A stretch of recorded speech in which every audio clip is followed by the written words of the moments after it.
The Baltimore Ravens are finalizing an extension with Todd Monken. The Super Bowl stage is officially set. The NFL admitted a costly mistake from that Ravens-Bills game. We'll go over which former practice squad players are now officially free agents. All that and more in today's episode of the Flock Rundown. Ravens Flock.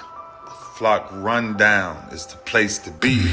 Motionless brainwaves attempt to swim their way to sense, can't tame the untamed. Appreciate you, Ray. What's up, Ravens fans? My name is Ryan, and welcome back to another episode of the Flock Rundown. It's a beautiful day, man.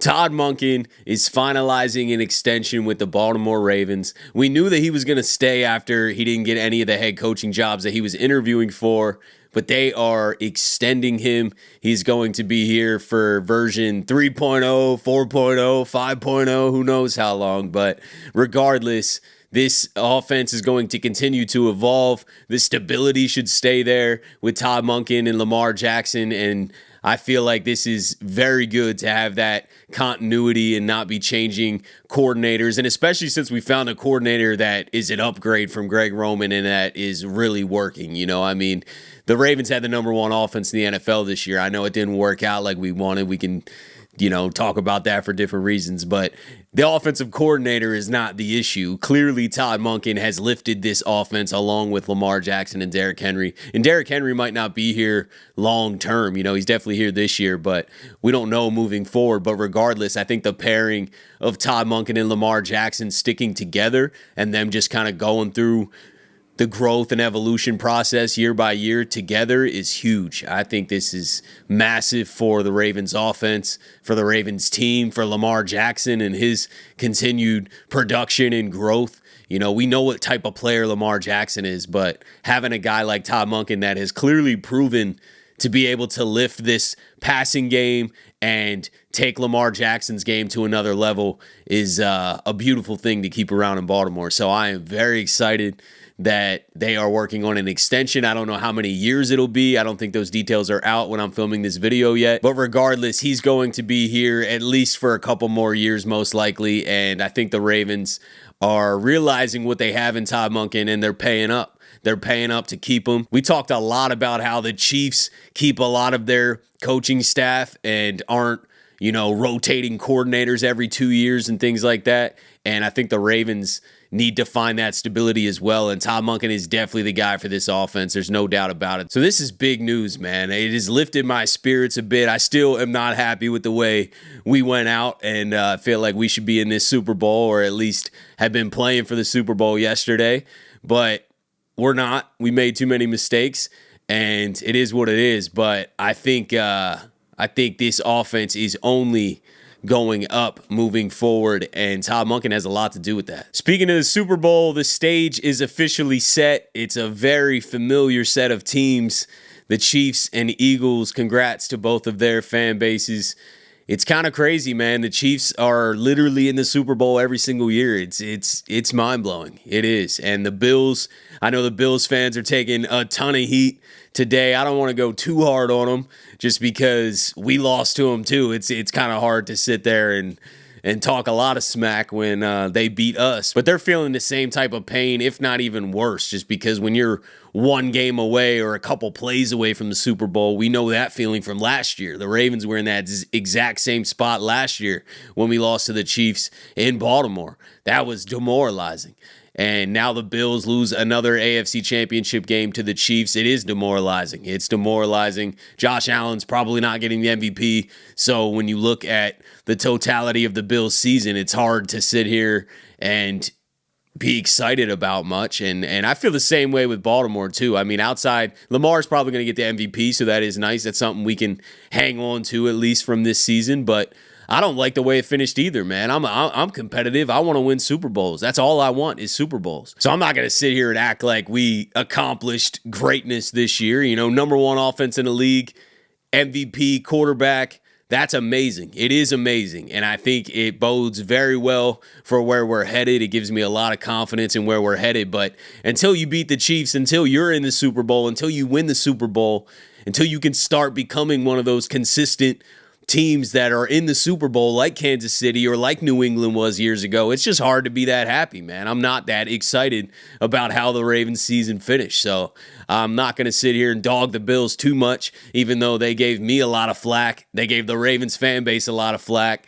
And I've been kind of coming at us for a few weeks.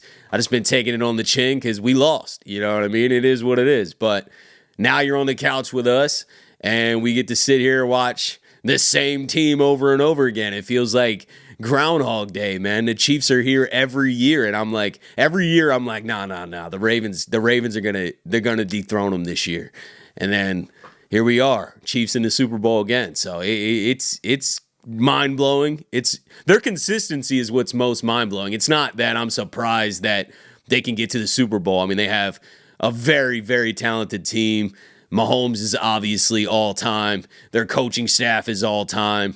And I totally get why they're having success. I guess I'm just surprised that it's every single year and no one can knock them off. That they consistently don't mess up in the big moments. And that's exactly what the Ravens need to learn how to do in the playoffs, is just not make mistakes. We go all year long playing unbelievable football, or the majority of the year. I would say the Ravens did not go all year long. The first half of the season was very shaky. But that second half of the season, we were rolling just like the previous year.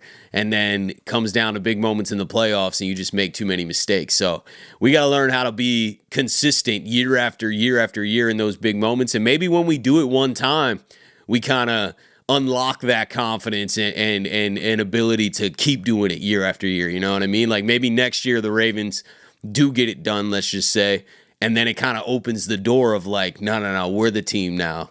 And now we are consistently winning. So you never know, you know what I mean? It only takes one to kind of crack that confidence open, or it's just going to continue the way it is, and teams are going to get one-off Super Bowls because the Chiefs haven't won every single year, and a team could sneak in, win a Super Bowl, but then it goes back to the Chiefs, kind of like the Patriots were for a while. They were the team winning the majority of the Super Bowls, and then you had a lot of these like one-off wins. The Baltimore Ravens were one of those in 2012. I would say we were a one-off win, you know, like we only won that Super Bowl, and that was it. We didn't go to any other ones. We were knocking on the door a lot, kind of like we are now, but we didn't consistently keep going to Super Bowls. In fact, after we won the Super Bowl, we were in such a dire cap strain that we had to kind of clear the whole team. But I don't foresee us being in a cap situation like that, you know, where if we won the Super Bowl, we'd have to go backwards or anything like that. I just want to build a team that can go to the Super Bowl consistently, man. I'm jealous of what the Chiefs are doing. I'm inspired by this. I mean, this is crazy. I mean, it's every single year. It doesn't even hurt anymore. I'm just like shocked. And we are reliving the Tom Brady New England days, man. It feels the same way because Baltimore was battling them and battling for Super Bowls in that era too, and just only got one. You know, we couldn't crack the code. We couldn't be as consistent as New England was, and it feels like that is just repeating in front of our face with Kansas City. So hopefully that's not the case moving forward, but it is the case again this season. And yeah, congrats Chiefs Eagles, man. Some news came out on Saturday when the NFL reported all of the fines that they made a pretty big mistake in that Bills game, and we kind of all knew this, but they missed a blatant call that they then admitted, and that is that late hit out of bounds on Lamar Jackson by Ed Oliver was a hip drop tackle and should have been awarded 15 yards, unnecessary roughness, hip drop, and the Ravens could have kept on marching on that drive. And I mean, watching that play to me was very obvious in the moment, but you know, refs don't call everything. It is what it is at this point. But the NFL on Saturday fined Ed Oliver for a hip drop tackle and admitted that they did miss that call. So once again, just got to be better, man. I thought that was an obvious play. I feel like that was a play you could have looked up on replay and threw a little bit of a later flag for. I mean, a hip drop, if you're trying to crack down on the hip drop tackles, if you're talking about how dangerous they are, and it happens to Lamar Jackson, who is not treated like other elite quarterbacks when it comes to penalties. Maybe it's because he doesn't sell it as much. I don't know, but Lamar does not get protected like Mahomes or even Allen in a lot of cases. He just doesn't, man. They do not help Lamar with flags. And this was another prime example of it. and it's kind of annoying. It's frustrating. I'm not going to sit here and blame the refs for the outcome of that game. We should have held on to the ball. I stand on that. I'm not blaming much else, man. You should have held on to the ball. No turnovers. We win that Bills game. So I'm not sitting here blaming the refs, but it's something to point out. You know, the refs messed up. They missed a blatant call on an elite quarterback that I feel like Mahomes, they would have been, 3 guys would have threw the flag. They would have been sprinting to the area to make sure he's all right. You know, and Lamar gets hip dropped by Ed Oliver and no call. So, yeah, just welcome to the reality of what we have to deal with. And until we get over that hump, until we're that consistent, dominant team, I think the calls are probably going to go against us. It's nothing new. I was just making comparisons to the Baltimore Ravens versus Patriots days.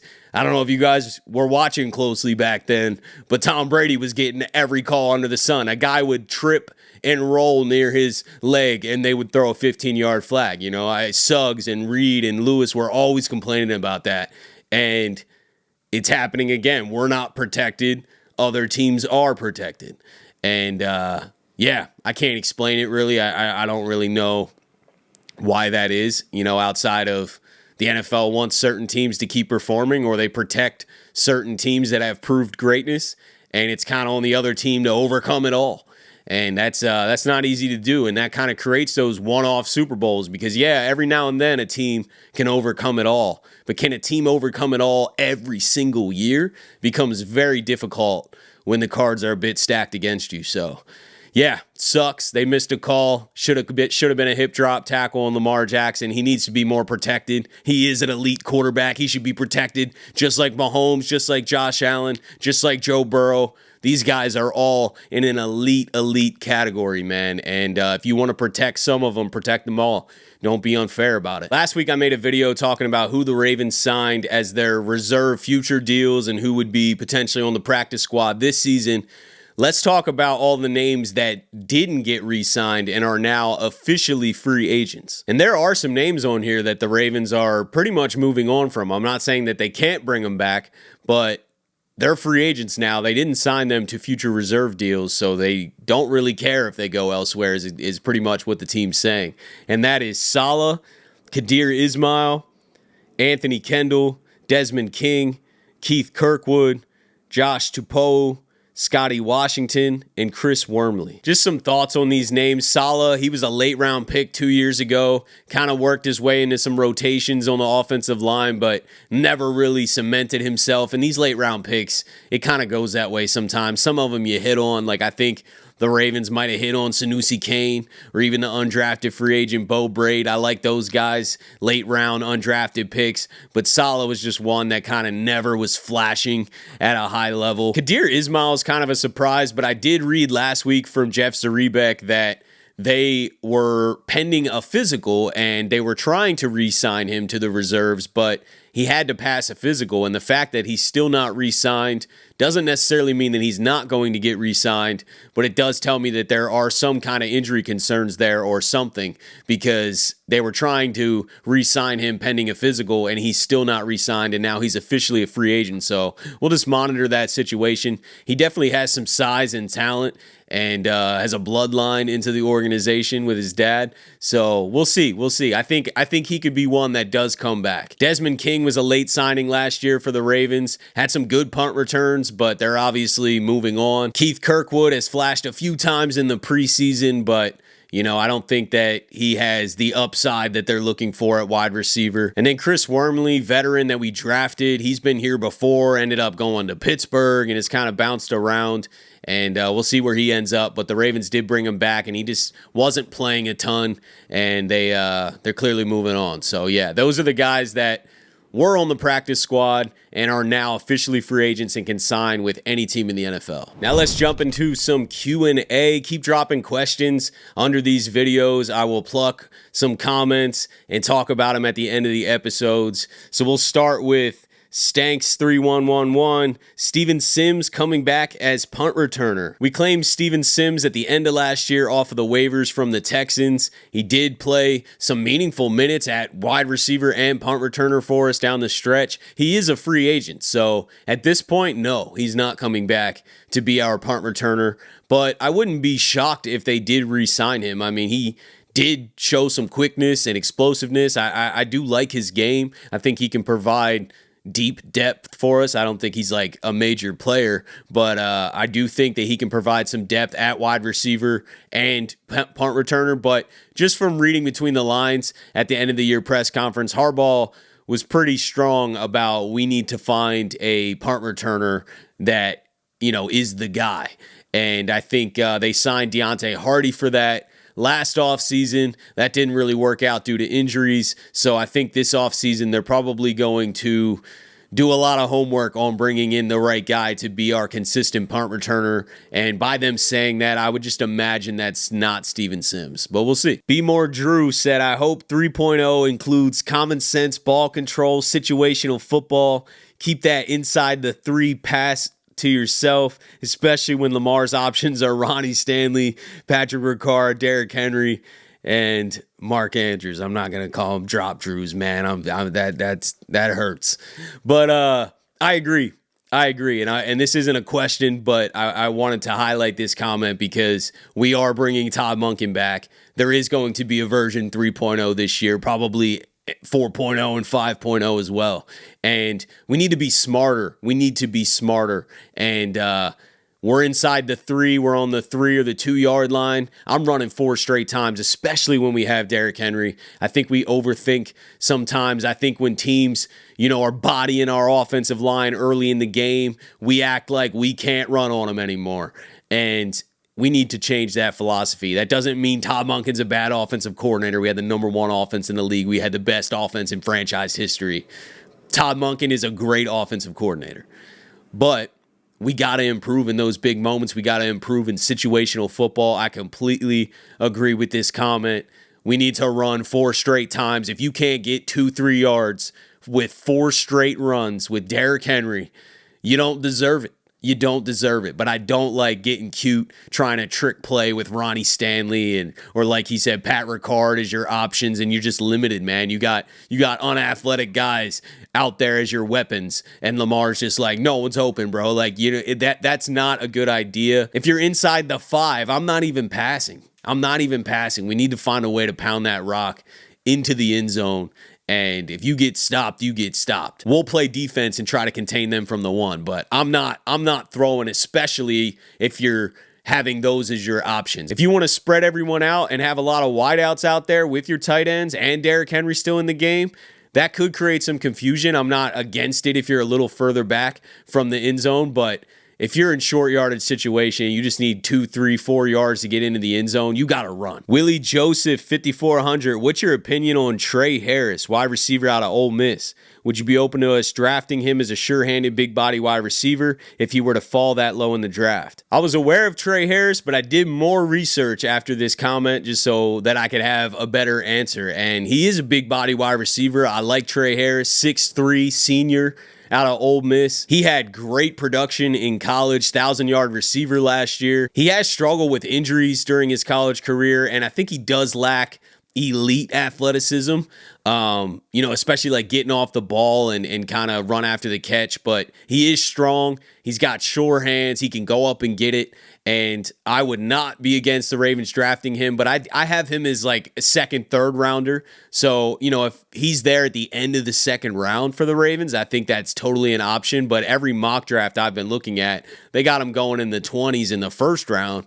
And I personally would not take him in the 1st round. But that's just me. I do like Trey Harris. I just think he's 2nd, 3rd round guy. I don't think that he is worth the Ravens taking with their 1st pick, But if he falls to us at the end of the second round, absolutely. I think he's worth a stab. I think that he is a guy that we need. We need a guy that can go up and get that ball and that can catch the ball while covered.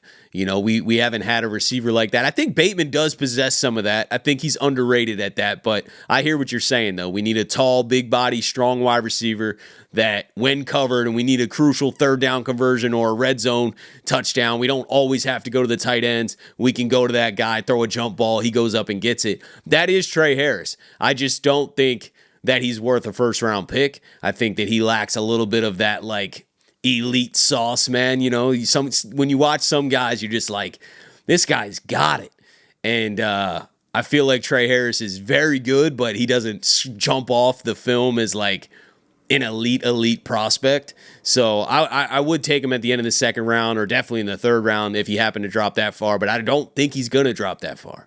I think he's going to go in the first round, and I would pass on him in the first round. Last one here from Isaiah Russell, 56. Why do you think Wallace got pulled from returns? I remember he had the big return against the Rams last season that won the game, and no returner since then has done any better. I think Wallace has potential at punt returner, but he screwed up too many times this year. That's why he lost the job. Yes, last year against the Rams, that was obviously an incredible punt return.